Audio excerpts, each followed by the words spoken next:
নির্বাচনের আগে এই নির্বাচনটা বানচাল করার জন্য এটা মেয়েটা করতে পারে, পরে হয়তো সাহস পাবে না নির্বাচনের সময় আমলে। এটাই আমরা মনে করছি। শিক্ষার্থীরা নির্বাচন বানচাল করতে যাচ্ছে এরকম কিছু? না, এইটা আবার কারা চাচ্ছে আমরা জানি না।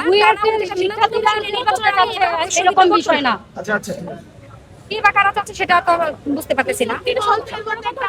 ভোট থেকে কেউ থাকতে পারে, কারণ আপনার ভারতে মারছিল ভোটের মানুষরাই। তো ভোটে কি ভোট ঠিক নেই? সবাই কি ওখানে ভালো, তাদের বিচার হয়েছে? হয়নি তো, তারা তো ওখানে এখনো আছে। আবার এই নির্বাচনের এরকম গুরুত্বপূর্ণ একটা সময়ের আগে আগে এই দুই শ্রেণীর ইঞ্জিনিয়ারদেরকে এইভাবে উস্কানি দিয়ে এইভাবে একটা ঝামেলা তৈরি করতেছে। তো ওরা তো ওখানে গেলে পরে করবে না, সে নিশ্চয়ই তো আমরা দিতে পারবো না, আমরা পাচ্ছি না। তাই জন্য আমরা 6 তারিখের এবং 20 তারিখের পরীক্ষাটা দাবিগুলো কার কাছে জানাচ্ছেন?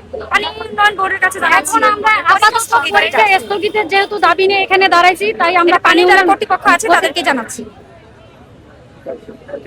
কতক্ষণ থাকবেন আপনার এখানে?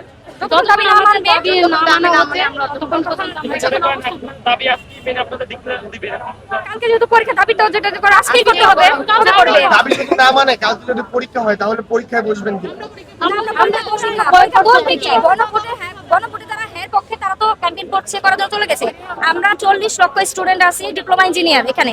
আপনার কি মনে হচ্ছে সবাই আমরা গাজীপুরের? আমরা তো গাজীপুরের না, সারা বাংলাদেশে চট্টগ্রাম, তারপরে হচ্ছে পঞ্চগড়, সিলেট, রাজশাহী, সব জায়গার মানুষ এখানে আছে। তা তো চলে গেছে। আজকে যদি আপনাদের দাবি না মানে তাহলে পরবর্তীতে কি করবেন?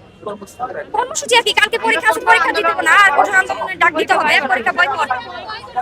আমরা বয়কট করেছি, এটা আমরা জানিয়েছি, বিভিন্ন ভাবে তাদেরকে জানানো হয়েছে আগে।